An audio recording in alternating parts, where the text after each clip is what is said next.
Hello and welcome back to UB. We are now on episode 9. We are one away from 10, which is exciting. We're going to talk about the episode 10 later. We have a special guest next week as well. But this week we are joined by, of course, Ian, Tyler, and CJ. How you guys doing tonight? Very Feeling nice. good. Feeling good, feeling good. And of course, joining us as a guest this week is Yako from Mythic Force. How you doing, Yako? Good, good. Thanks for having me. I'm Yeah, really excited to be here. thanks for being here. Now you're coming off of a PQ win, right? Yeah, yeah. I had another good weekend. Sunday we drove down to New Hampshire, and yeah, everything went really well. I Five got one that one. PQ in New Hampshire, and of course Like, who in the world CJ here. drives that far to steal a PQ from the rightful winners? we You know, who left at does that? we left at 4 in the morning too, so I was already Unbelievable. tired by the time we got there. When But I get yeah, it worked I out. get to the score and it's like, oh, hey, grown up. Like, what are you doing here? Like, I had to do a triple take. I'm like, what is going on right now? Stole it And from Unbelievable. CJ, who of 'Cause, course got top 4. Of course, he didn't lose to Yako, but No, still couldn't bring it home.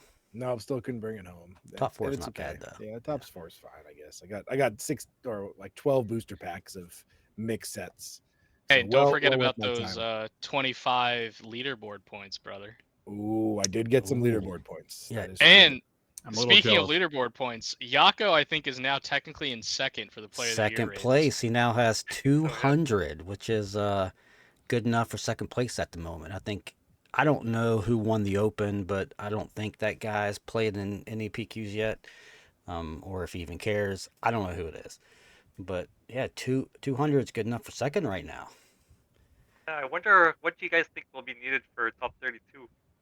I think someone did the math for season 1, and it was around, or for season It was like 0, and it was like 260 something. 250 something, 260. Yeah, but there's more events this time. There's 12 total sectors and regionals, which we'll talk about later. Whereas last season we just had 4 sectors and 2 regionals. So there's double the sectors and regionals. So maybe the 250 might go up to around like 300 ish. But are there more sectors and regionals? That seems like a lot of Yeah, speculation. trust me, we got plenty to talk about on that topic. So, speaking of topics, we're going to talk about last week's events. There were 12, no, there were 14 PQs, I think it was total. One was limited in Rochester, and one in North Carolina for some reason. There's no list, no winner, no idea what happened there. So there's 12 actual like results. We can combine that with the 2 from the first week to have 14 events to kind of look at a meta, and we'll talk about trends, uh, kind of predict what might happen this upcoming weekend where there's I think 18 PQs. We'll talk about the organized play. We're still missing sectors and regionals, and then we're going to end on a topic that is a viewer question. That was, how do we kind of avoid or dodge burnout and keep going to all of these events? So CJ, I have no idea why you have 2 points. I thought I reset everything to 0, but Love it. I mean, I guess Collusion! I guess we just roll with it, and people can just claim collusion. Uh-huh. So maybe you need those points. I don't know, but Yeah. Yeah, it's possible. It's possible. You want me to start with the weekly rewind then? I mean, I can kick us off here, and then I'll kick it to you. But just briefly, we had, like I said, 12 events last week, which brings us to 14 total. Just looking at the overall winners, the meta actually looks relatively healthy, healthier than I thought it would be anyway. There's, 2 Quinlans that won, 2 Boba JTL that won. There's 2 Kylos that won total, one Tarkin Town, and of course myself with the Data Vault version. And then a bunch of one-ofs, like Yako's Darth Vader won one, Pilot Vader, like Cad's won one, of course Force Han. So, but more importantly, what's really interesting to me is that this weekend, or this past weekend, the decks like Sabine and Kaz kind of came out of nowhere to just take these events. So with Sabine, Kaz, Vader, it's kind of skewing a little bit more to the faster side. What do you think, Chrono? You're the Sabine player here. You didn't play Sabine this past weekend, but do you have thoughts on where the meta's going and how we're looking right now? Yeah, I have a lot of thoughts. Yeah, I love aggro, but I still think me playing Han Blue was actually the right choice, and I would 100% do it again. As I look at the current meta, and even the people I talked to at the PQ I went to, at 70 people in New Hampshire, people are just playing what they want to play. I don't think I talked to a single person who was like, I played this because I think it's well positioned. Everyone's like, well, I really like this leader. I opened a showcase 2 weeks ago, or hey, this is my favorite leader I've been trying to do a play since set 1 or set 2 or whatever. That's what PQs are, right? PQs are your local meta. People are going to play what they want to play, right? Yes, some people go in with the meta decks to make the meta call. Majority of folks, though, are just playing what they want to play, and they're playing against folks who either are doing the same thing or have very limited reps on the meta decks that they might have shifted to. Yes, Sabine won some stuff. That's great. It always wins some stuff.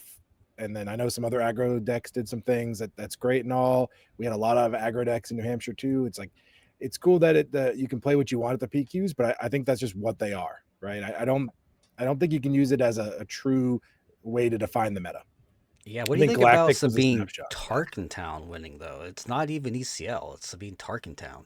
Yeah, play the deck. It's fast. If they don't interact with you can win. You get to play aggression. It's a cool Yeah, card. I think the two largest PQs, of course, Portland was the only one over 100 players. It was won by Boba Pilot. And then the second largest one of Madison, I think that was the one that Sabine Tarkentown won. So it's like, The PQ I was at had no Kylo, like not a single Kylo. I think it honestly was 0, which is crazy. It had like maybe 1 or 2 Talzins in the entire 70. I think 5 or 6 Han Blues, and I think that was one of the most represented decks. A lot of Quinlan, but the majority of the rest of it was just random insert aggro deck here. Like, I have a pilot, I'll put him on this thing. Yeah. Dot deck. So I don't know. It just feels like it's a Star Wars game, right? I've been playing Star Wars games for a long time. People just play who they like. yeah. Right. And that doesn't even change at the regional sectors, at least from my experience, until you get to the day 2 or day 3 of the events. No, Galactus was a that's little a bit good different. point.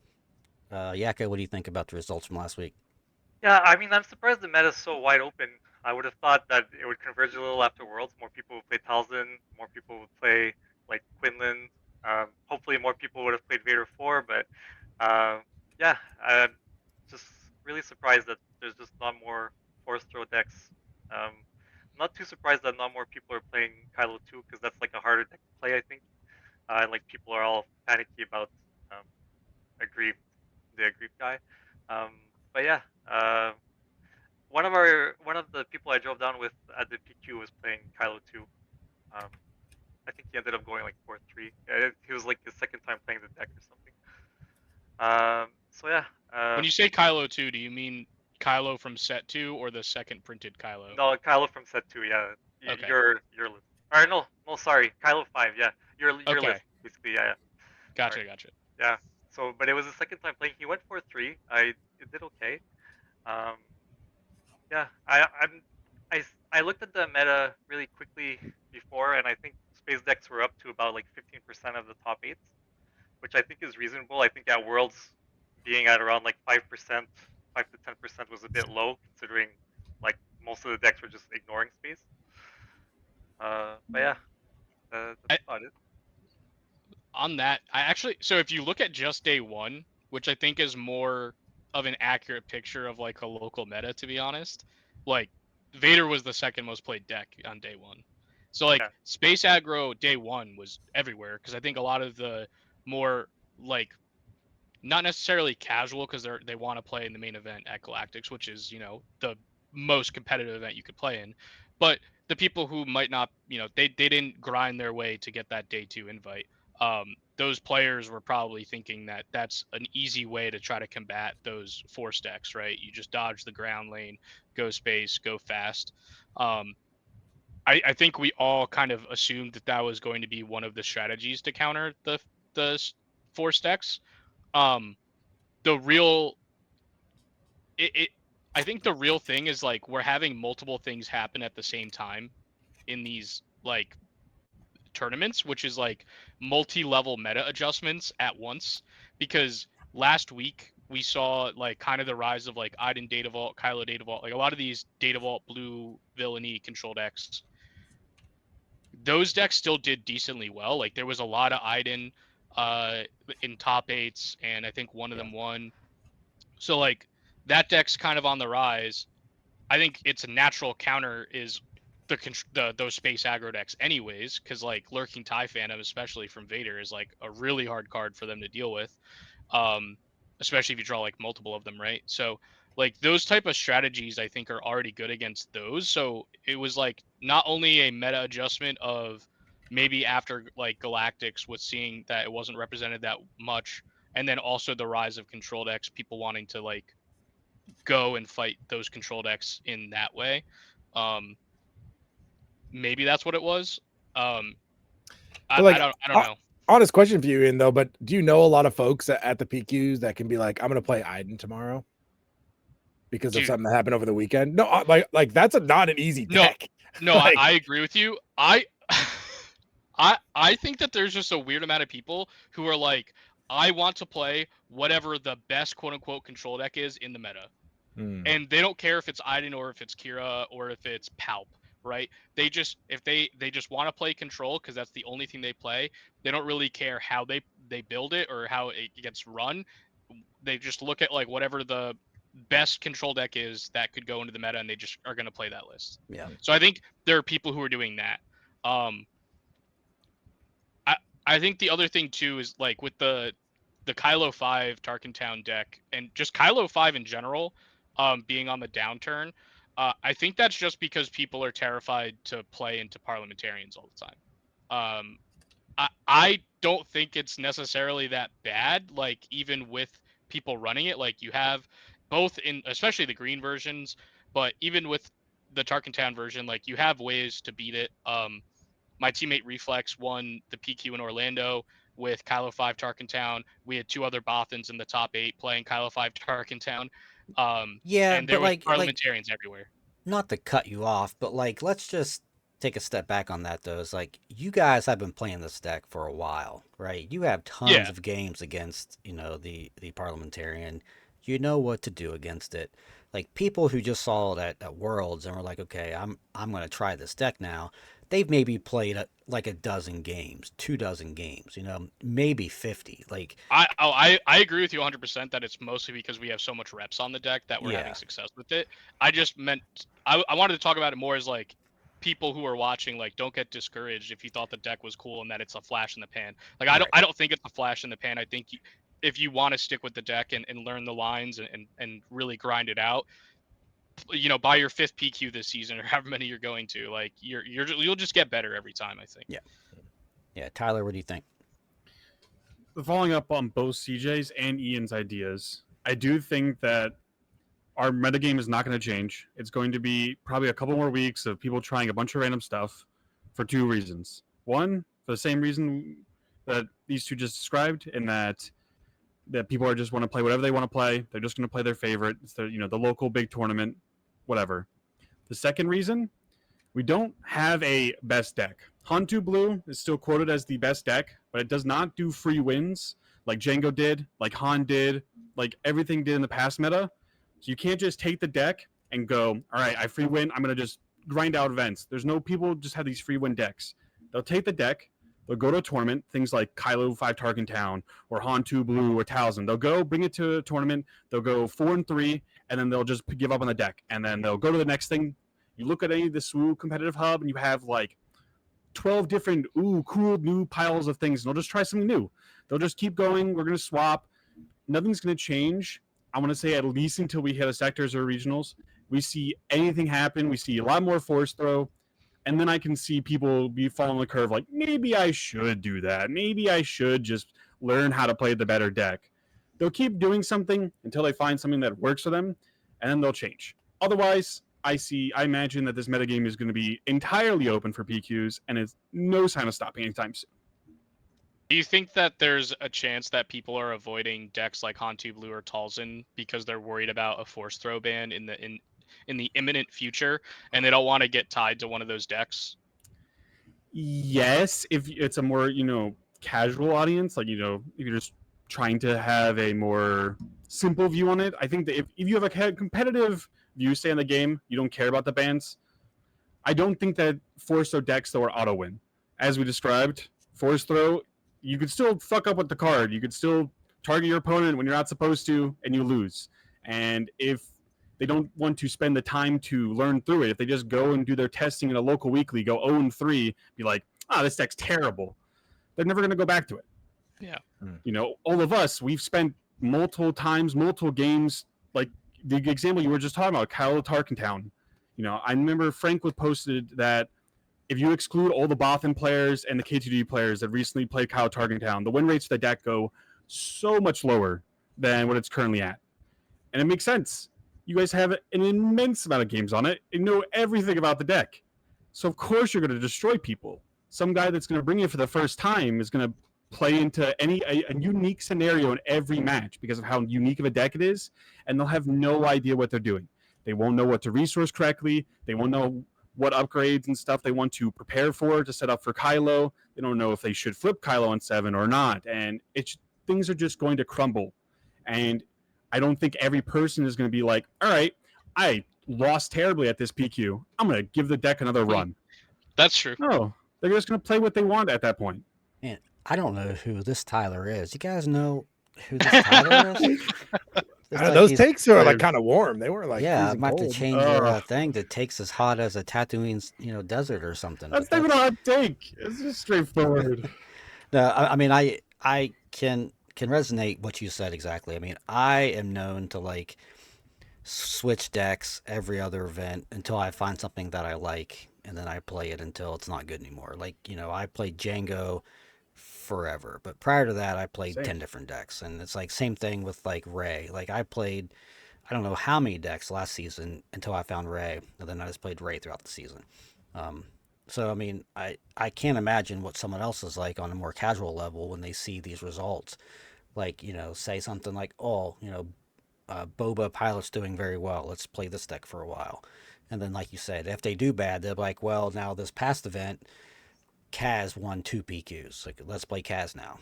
So there are players like that, and I think that those players probably make up the majority of the PQ player. So, Yeah.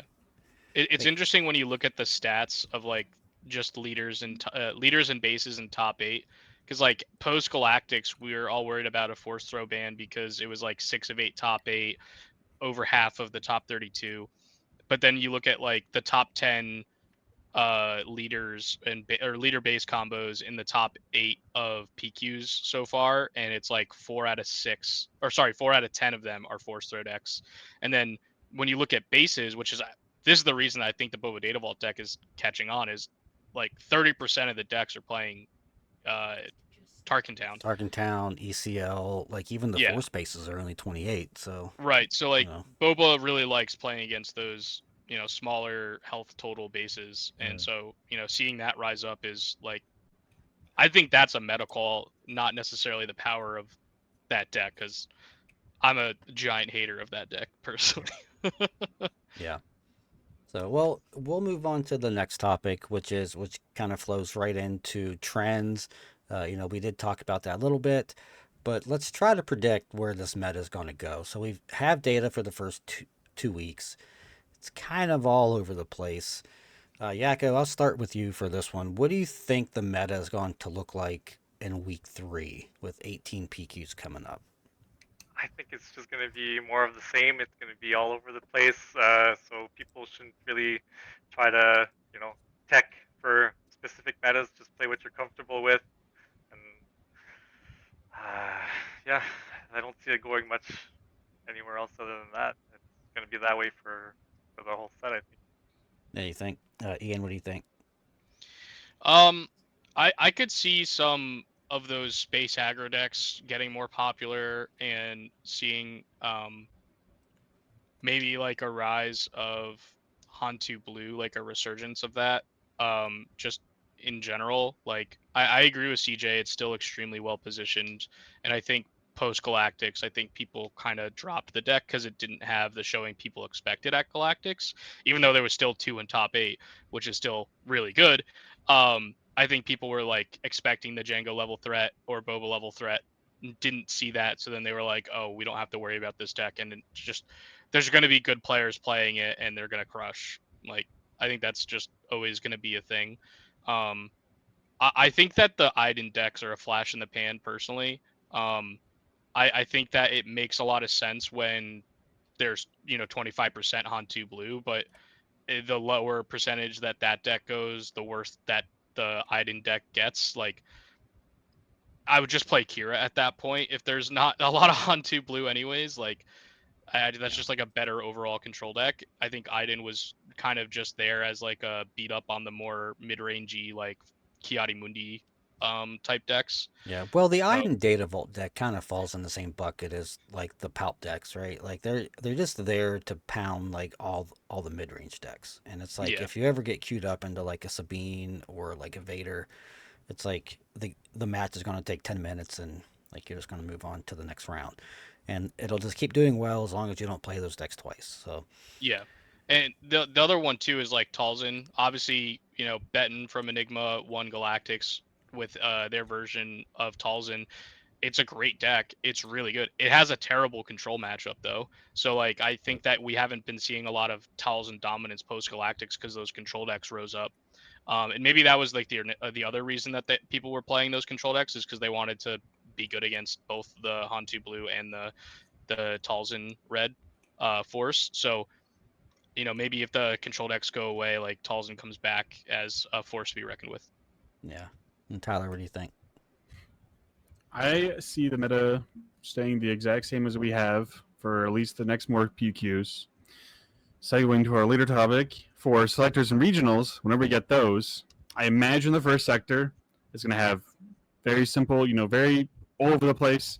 We may see a rise in the the top 8. We'll probably see a higher number back of Force decks or Vader decks, and then I imagine the next event people will be like, all right, that's the best, that's the thing to play, and then we'll see a lot more. It'll just start hedging. People will be playing back onto Force Throw. I do think we'll eventually get to the point where you're either playing a deck that doesn't care about Force Throw or loves to exploit it. And, Quinlan, Kylo Targentown, they both love to play it and do not care about getting Force Throwed. And then you just have those stuff like Vader and things, which they try to go over and kill everything else that's trying to play Force Throw in a more fair setting. But I think we're going to not see much change, at least going into the months. I do think we need another bigger event. I think we need a wider assortment of players show up. Not as big as Galactus, of course, but I think more of a sectors and stuff to show people, here's the things that actually are working. I also do think we give it a couple weeks in time. The people that do stick with a deck will get better with it. Stuff like Talzin, stuff like Han, stuff like Quinlan. People will just get it better. The decks are not straightforward. They'll get practice. They'll get better with it. And then we'll start seeing the numbers tick up and up and up. Yeah, CJ, what do you think? Yeah, I'm gonna tell you, like every time I cast Force Throw, I felt like I was cheating. It was unbelievable. Like I'm telling you right now, it's like I don't think I lost like I know I didn't because I barely lost at all. I think I lost 3 total games, and only 2 of those were in the top 4. Every other game I won, and it's just like I play Force Throw, and if I had 2, I felt invincible. If I had 1, I still felt great because with Han 2, you just play whatever you want right after because it costs 1 less. And I think ultimately the meta is eventually once people really start caring, like if we get closer to the end of the season, people really are scrambling for the points, or we get close to regional or sectional sector, whatever they're called. Sector. I think sector. I think we're gonna see everyone move back to these Force Throw decks, right? Quinlan, Kylo, Han, Talzin. I truly do think they are the strongest decks. And that's not to take any away from Vader Yako. I know that's I think that's the best space aggro deck, but for sure. But these other decks are doing something that's really, really powerful. And it's just, we knew that going into Galactics, it's still true. And I know everyone can say, oh, my pilot deck, it beats all these Han deck. It doesn't. I'm sorry, it just doesn't. I don't like the amount of times I was like, if they were a Target Down deck, I was just like Yaddle into Owen, into Itinerant, into Force Throw, win the game. It was infinite. Or just randomly dropping a Poe on 4R or 5. Or if they didn't have Target Down, it's just like, here's Ogdo. He actually hits harder than your whole deck. I go 5 into 4 attack on turn 2 with Itinerant. I now am doing more damage than your deck does, and you're an aggro deck. Like, I know people have these, I think, misconceptions on what beats what in the meta. We're going to see some control. I don't know what deck that's going to be. We're going to see some space aggro. I'm pretty sure that's going to be Vader. And then we're going to see Quinlan, Kylo, Talzin, Han. That's my prediction. If we had a regional sector tomorrow, that would be my call. That's what we'd Yeah, see. I mean, it's weird to me to see, and we had this conversation in our team chat last night. It's really weird to see the Boba pilot, having 2 wins already in PQs, because like we tested that deck like a lot pre-worlds. That was our worlds deck for like probably 48 hours. And then like we realized that like this deck just gets soloed by like Grogu. Like they play Grogu, and then suddenly you can no longer win the game. And then it's like, Talk about like Owen, Yaddle into yeah, Owen. right. And Like, it so doesn't need it's to be like Grogu. maybe, and like these players are beating Han players that I'm noticing. It's like I don't know if the Han players just don't know the matchup, or the Boba players are getting lucky. I don't know, but so we I had don't this think it's long conversation, like, are we missing something? Do we need to, look at this deck again? I don't know. I might personally play it at the PQ this weekend, just to kind of make sure that I'm not like missing something. I don't know, but yeah, it's kind of crazy Like, to there's a see. lot of different builds of the Han 2 deck still going around as Right. well. Like, I think if you're playing cards like Force Lightning, which can be a rival's fall for like the Ruthless Raiders, Mhm. like that I think helps your matchup into that deck a lot. And and other space aggro decks, like just being able to pay 4 resources and kill a lurking TIE Phantom right against Vader is like really nice. But not everybody's playing it. Like I know that I just played 2 Mystic Galactic. Reflection. 2 Okay. Mystic Reflection. Yeah, there you Yeah. go. It kills all that stuff.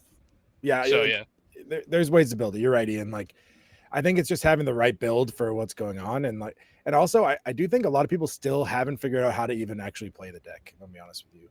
Yeah. Like, I mulliganed every hand because I just played infinite turn 1 plays. Like, because between your 3s and your 2s, that way you just, hey, I know in this matchup my best opening, I'm gonna just mull for it. Like, good chance I get it or something close to it, because I can play infinite, like, because I'm cheating resource curves, so I can just my actual curves are just so versatile. Well, your who so would I have can thought quality a is so Han high. deck that is good at mulliganing? Right. No, but you know too from when you played Han, how many times you mulligan, right? Probably like Yeah. every time to get the Yeah, whenever you want to. whenever Yeah. you want Whenever to. you don't have the nuts, you just mull. Exactly. It's the same thing. And some people are afraid to do that, and it does change the matchups drastically. Yeah. I mean, my take on like what the future looks like is very similar to your guys's. I mean, I think people are just going to keep playing what they're playing. Like Tyler said, people are going to just jump to whatever won last week, probably. If they're a control player, they'll just jump to whatever, control deck won. Same for aggro and so on and so forth. And I think that will probably continue until we get these bigger events, which we can jump right into now and talk Oh, about you this. skipped Yako, dude. No, I did You win want in to the get like beginning. Yako talk? I didn't have much to say. Yeah, no, Oh, Yako okay, went my first. bad. Yeah, he just didn't have All right, ton to add there. my bad. I just assumed by the point totals that he Wow, got skipped. throwing Oh. daggers Uh, at the guests on his What? first Tyler is week. ahead for the first time. What's going wrong? No, it's just because Tyler has been coming in so Exactly. hot that like the points are all out of whack. Yeah, that's So- my bad. No shade, Yako. I'm sorry. No worries. But we could talk about the state of organized play, or lack thereof, I guess we should say. Coming into Galactics, I know we were all pretty low on things. They kind of knocked it out of the park at Worlds and in Vegas, and then since then it's been like all quiet on the Western Front. Like we have nothing. Like we have some PQs, and like that's it. So we are. Thank God they announced those before Yeah. Galactics. So we're like 5 weeks now into set 5 of like a 12-week cycle, or 16-week cycle. So we have like 10 weeks left of set 5. And we have 3 sectors and 1 regional still. They have not been announced. I think this is unacceptable. Like, I'm not going to hold anything back. This is just garbage. Like, there are games that aren't even out yet, like Riftbound, and we know when their first regional qualifier is, and it's like 4 months from now or something. Like, it makes no sense that we don't have anything. Tyler, I'll start with you. what are your thoughts on this? I mean, what can they do to do better? Like, they can't keep doing this and keep their player base happy.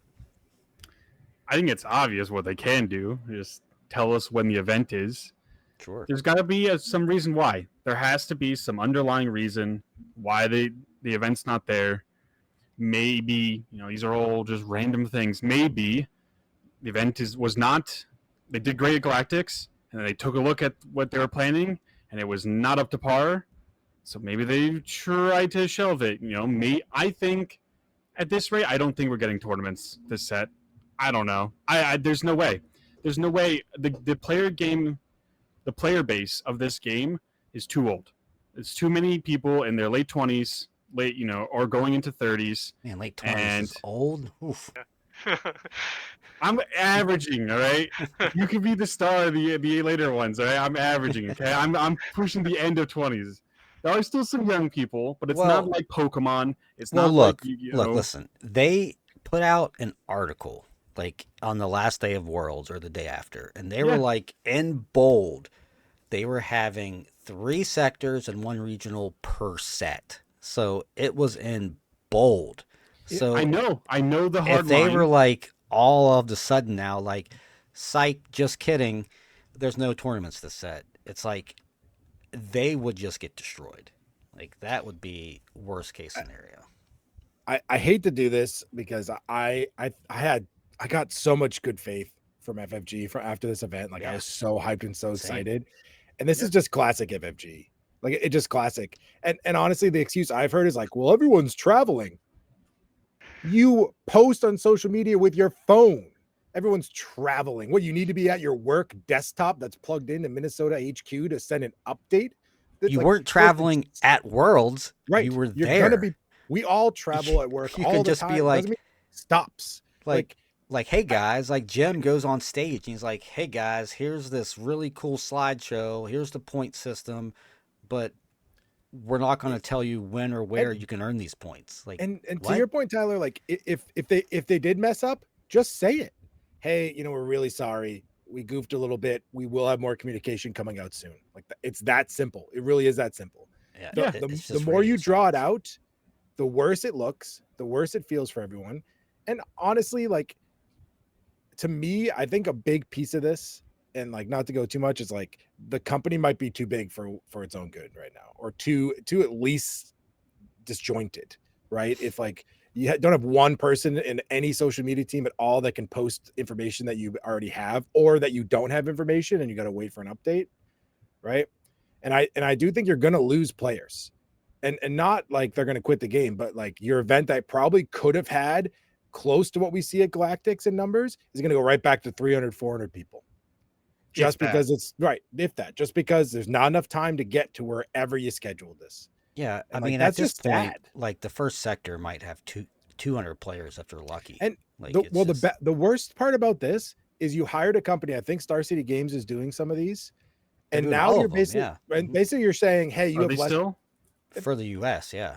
And so if you look at that company, right, and I'm running that company and deciding if I want to re-up that contract, and these numbers look this bad, guess what? It is not as appetizing. And then there's less competition, so the events are going to stink moving forward, right? If you had used this leverage to create a better environment and to push that, and these numbers looked great, next year when you're looking for the next vendor, or if it's Star City and they're fighting for that contract, they're actually going to compete for it, and it's going to be an awesome event, right? That's how this works.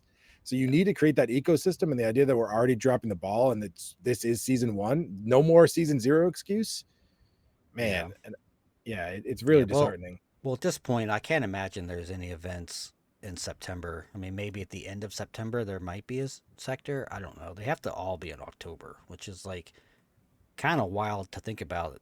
That means every weekend in October there'll be a sector or like a regional. That sounds crazy to me, but like maybe they have some like all-knowing plan that they're going to drop on us. I mean, by the time this airs, maybe they'll have told us. I don't know. Like they could.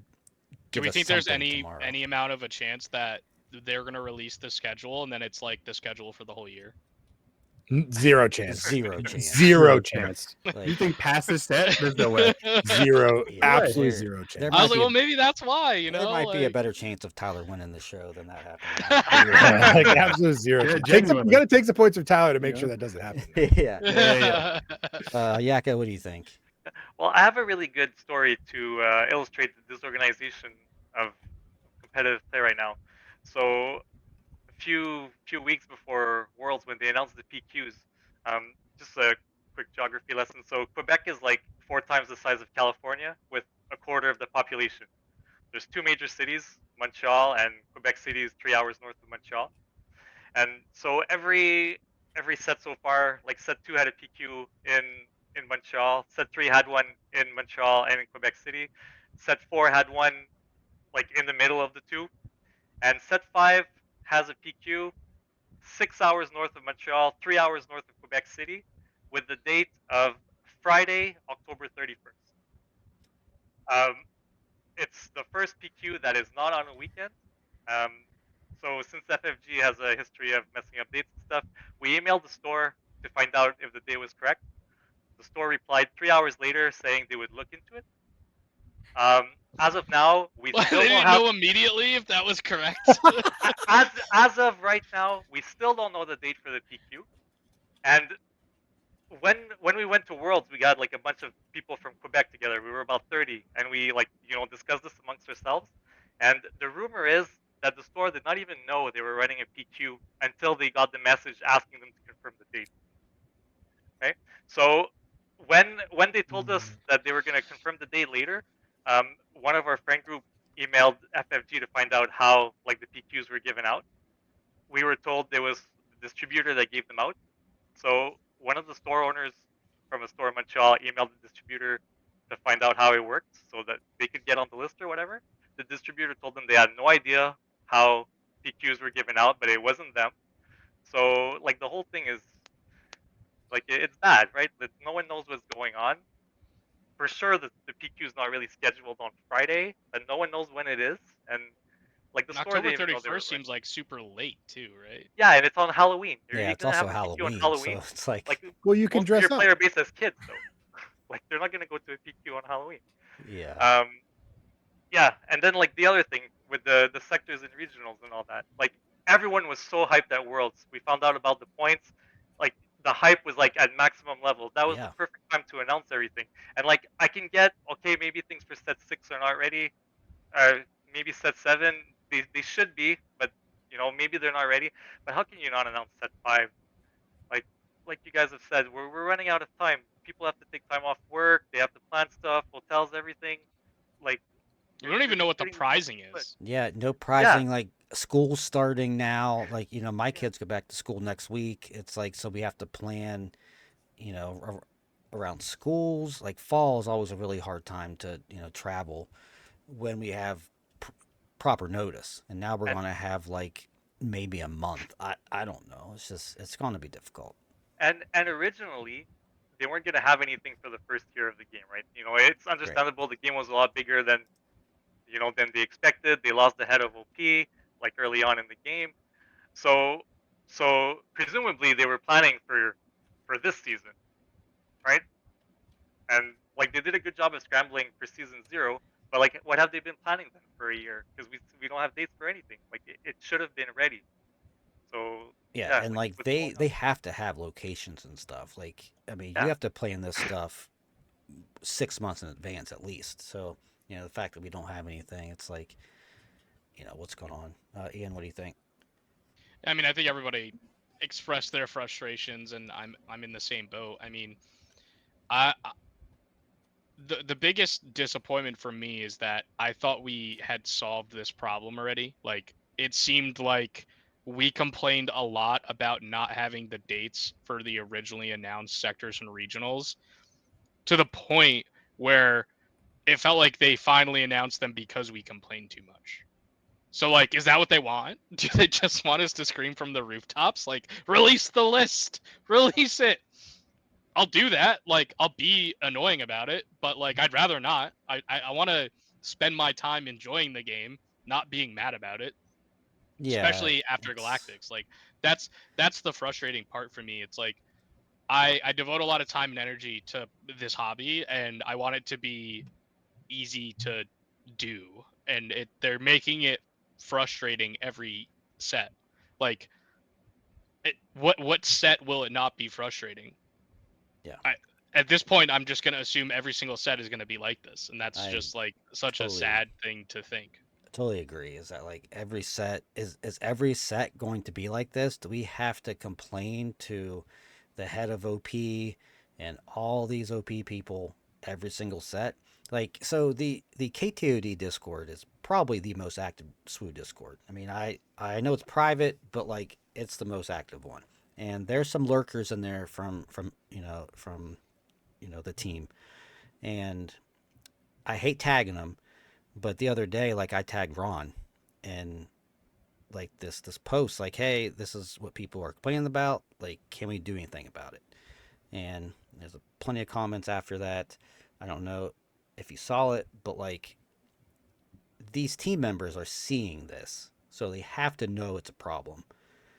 Like now, it's like on them to respond in some proper way to get us the information. Now, I don't know if the stream that's happening tomorrow, or I guess when this airs yesterday, will give us That'll be any Twin Sons. information. Twin Sons, probably. Like, it might be Twin Sons. I No, don't it know. probably is. Yeah, Yeah. I don't know what they like their schedule is. All I know is that there's no OP stream, no dedicated OP stream in August, which is like mind blowing. It's I'll like, just Especially after shadow drop an Galactics. article on like 5 p.m. on a Friday. yeah. So I'm guessing the stream tomorrow or yesterday, at the very start of it, like Jack or whoever's running it will say, "Hey, we've heard your complaints. We'll have some information for you next week or soon." Like that's probably the best possible scenario that isn't just giving us the list. Is at least addressing that they're slacking, they recognize it, they have to do better. Like just own it, and that would go so far. That's the word though we've had for FFG though. Every single tournament, they had to do better, and they were doing that.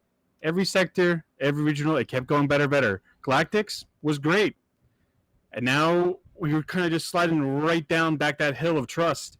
And I fear that if this sector, this regional coming up, if it's not perfect, then it's just terrible. Especially added with this, if you can make everyone forget that, oh, we have no idea what these events were, we get into it and it's similar to like how Denver was run, somehow we've retrogressed, that's it. I think it's going to be, people are going to be furious.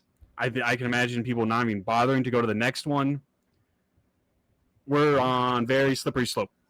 Yeah, I mean, like you said, Denver, terrible. Like they changed their mind how things worked every hour, and like it was awful. Richmond, much better. Like it was the largest event to date at the time. It was ran really well. They had tons of team members there. It was great. And then Minnesota, same thing. Well run, huge event. Like everything was awesome. Then of course, Worlds was awesome, and now we're just back. So it's like up, and then it's just like flat line straight down. And it's like I don't know how many times they can just keep doing that up, down kind of thing before players are like, now we're done. I'm gonna go play Riftbound, or I'm gonna go play some other of the 10 games coming out And this year. not to mention, right? Like, let's say one of these next sets stinks. Like, what if we get another like set 3? Like, what happens? And you have bad Yeah. OP, and there's no hope. Like, Yeah, right. I mean, That- I know what you're that's the saying. problem, because one of I these have will more stink. faith in the dev team now than I did in the first 3 sets. They're like Sure. 2-3 times as large. Like, of course, they can still make bad sets. I'm not saying they can't, but I just have way more faith that we're not I have going to faith. have I'm just saying, like another every set 2. TCG goes through ebbs and flows of the player base based on metas and all this other stuff. Yeah. You have to have some kind of solid footing, right? Especially that the brings first people 3 back. years. Right. You can. This is when you cannot mess up. Right. Yeah. Yep. That's the Yeah. issue. That's They're what I'm in worried like about. that like red zone right now. Like they have to just And I do know we're all something. saying this because we care, right? That's why we're doing, because we Yeah. want this game Yeah, to live. no, We no. I mean, want it, like, this I'm is not not saying it negative just because to dump on we them. just, Yeah, we want this to be successful. My Yeah. my teammate Chris Schutz, like we were talking about this the other day, and he goes, "Yeah, when the game first came out, it was like one step forward, two steps back, and now it's two steps forward, one step back. So there's progress, but they're still going back like every time slightly, and it's just like just stop making the negative progress. Like we've dealt with Yeah. this problem before. It seemed to be that the entire player base was so upset that they didn't know how to make travel plans, and yet this is happening again.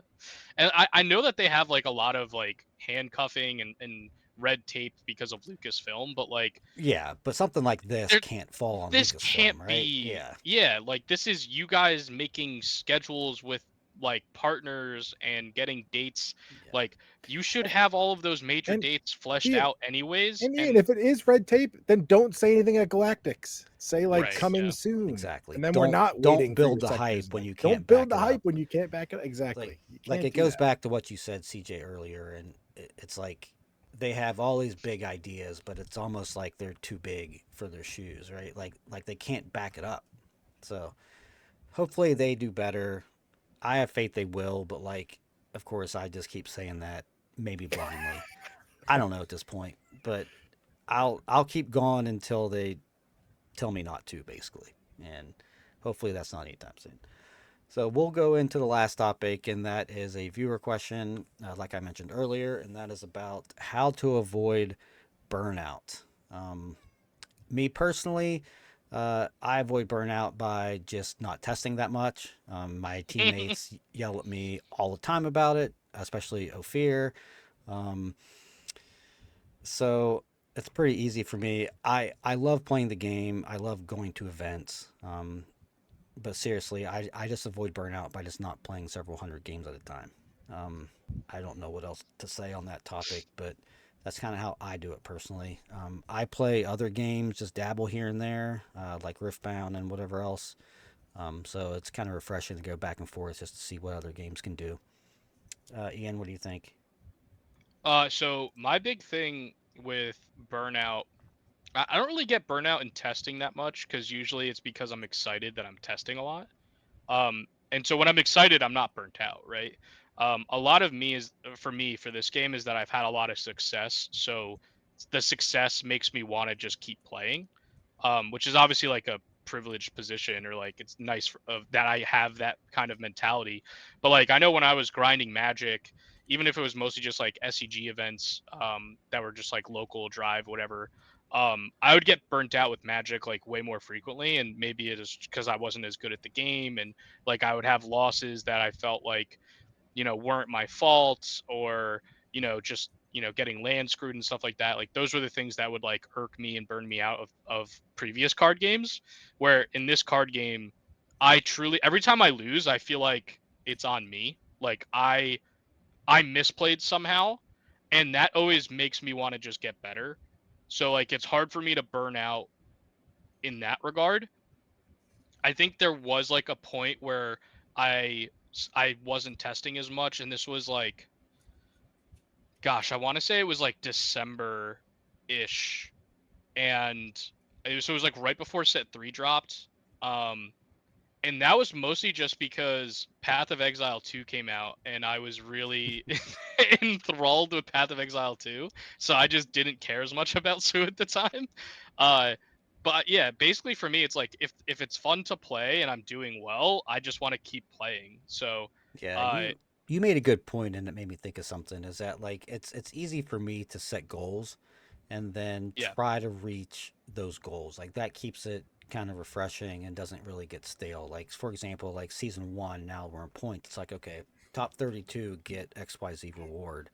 Like I am now looking like, okay, I want to be in that top 32. Set my goal for that and then try to pace myself to get to that point. yeah. So, And so like one of the things for me too was like one of my goals for Galactics was just make day 3, because my previous big tournament runs I was 5-3 or 6-3, didn't make to the next day, right? So that was like the goal that I set for Galactics, and obviously smashed that, which was awesome. But like I think if that was previous me playing like another card game, I would have gotten disappointed in myself and maybe like not wanted to play as much after Minneapolis, where like I thought I had a good deck, like played well, but just didn't get there. But I also think like one of the ways that I've had the ability to like look past the personal like failures too is having like an awesome team of people that I get to play the game with and travel with, and that I think is like a huge thing for me. So like if you are a single person out there that's like just playing by themselves and going to these events and you're not doing as well as you would hope, like try to find a team or like get some local players together and just like have a group that you go to these events with, Yeah. because like even if you don't do well yourself, you'll see your buddy do well, and that will like the friendly rivalry between your own friends is going to help you like kind of push through that malaise a little bit and try to get you to the next level. Yeah, or just merge with someone else's team and come up with a 17-person team. I mean, they can always, do that. Flaming Bothan all year Yeah. long. Look where they've come now. Tyler, what do you think? How do you avoid burnout? You guys kind of said exactly the sentence I was preparing. You know, I back in set one, my goal was get that Mace Windu champion. I went to 10 showdowns, drove to like Connecticut back when I knew nobody. Finally got my Mace Windu. Set two, all right, let's win a PQ. And it took a bit. It took 4 or 5 sets until we finally got one, but I kept going for it, and the goals definitely helped. I do think, though, that in all actuality, the thing that really fixes and helps me keep pushing forward is winning.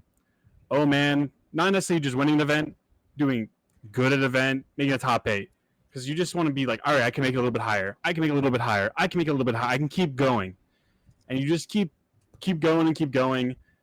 Because if you just go and you O2 an event and it's or O3, I've had some of those, and those ones you feel real bad about.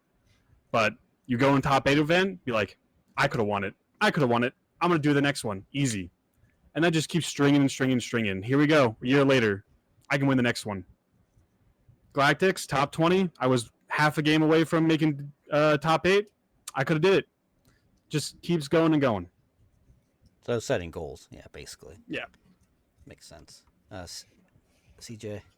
Yeah, I think for me, and this is true, I think for almost everything in life, you got to look inward and you have to understand yourself, right? And who you are and why you're doing something, what your motivation is, right? And then really tune into that.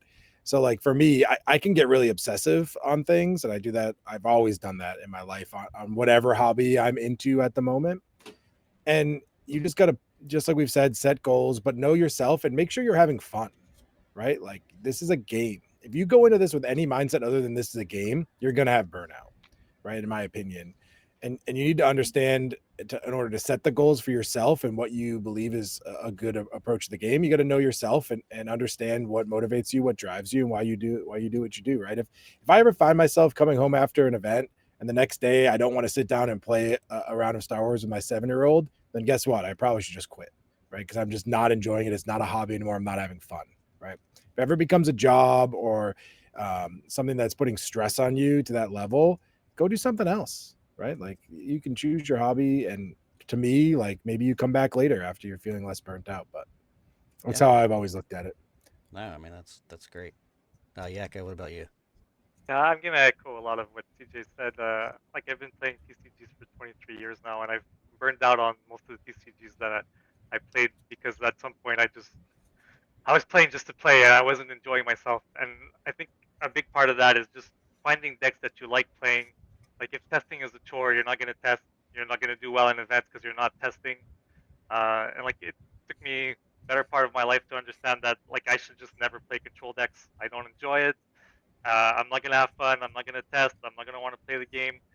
And like it makes a big difference when you enjoy what you're doing. You're gonna want to play just naturally. So the testing will come naturally. The results will come naturally, and you won't have to worry about it so much.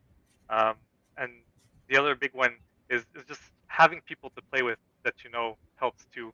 Like Tyler and Ian said, having like a team of people, and so like when you go to an event and you're having a bad day, someone else in your group is having a good day, and you can get behind them, and you're not having a bad day anymore. The team is having a good day, and that's what makes playing cards like a special thing, right? Like we're all gamers. We have like you know, moderate social skills, but social to, to build on social to build on aspect that of point, this is Yako, and it's not just like your friends you might bring from home or friends you know like in real life. It's like we had never met until Galactics, right? And then seeing you at the PQ is like, man, now this is a way more fun event, just all of a sudden, right? yeah, And I think that's true for everyone, right? I met a lot of people playing the event. Just be friendly, right? Like understand why you're there. We're gathering to have fun.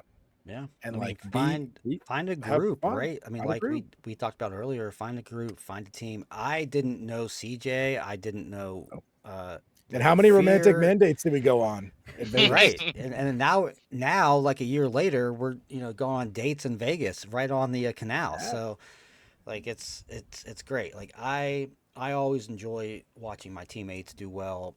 You know, probably almost as well as I like doing well. Not quite, but almost. And it's just like it's a great feeling, and that's really why we play games. So, but that's going to be it for tonight. I don't know how, It's but blasphemy. Tyler, you have managed your first victory. Shut it down. Shut it down. I'm going to insert some like All confetti right, goodbye, drop guys. here. I had a Yes, great yes. time. Yeah. I knew we weren't this was making it to lovely. episode 10. You know, I had a great time this whole thing. I guess this game isn't for me. So, what do you want to tell all of your fans that watch every week? It's really tough because when you go in not thinking you're going to win every single episode, you don't really think about what happens when you win one. Waiting for his I was waiting for him to take a manifesto out from under his chair that he's been writing. That would have been perfect. Pull out his notebook. Hindsight. Like, Hindsight. whoa. Yeah. It's like, I would like to No. thank Tim for putting me on this team. I would like to thank the Academy. No, I do think, at least the follow up from the last point, I do want to thank, everyone. I do enjoy every single person I've met playing this game, all the different teams. I came into this, I had a couple friends. They're long gone. They stopped playing months ago, but, everyone at McClunky, everyone at K2D, everyone at Bothan, I've been here because of everyone. I thank you all for playing this game with me. I thank you all for letting me be on this show and interacting and bantering every week. I just love playing this game. I love playing it mostly with all of you. If this community wasn't here, God, I would not be here still playing this game. But I love this community so much. It's so much fun. Thank you very much to all the fans and everyone. Thank you for supporting every one of us. Thank you for watching. I hope to see you all next week. I'm going to shed a tear. Man, that was deep. But seriously, Tyler, congrats. We love having you on here. Love having everyone on here. Yako, thanks for coming on this week. I appreciated it. Filled in last second for us. Hope you had a good time. Yep. And next week will be our 10th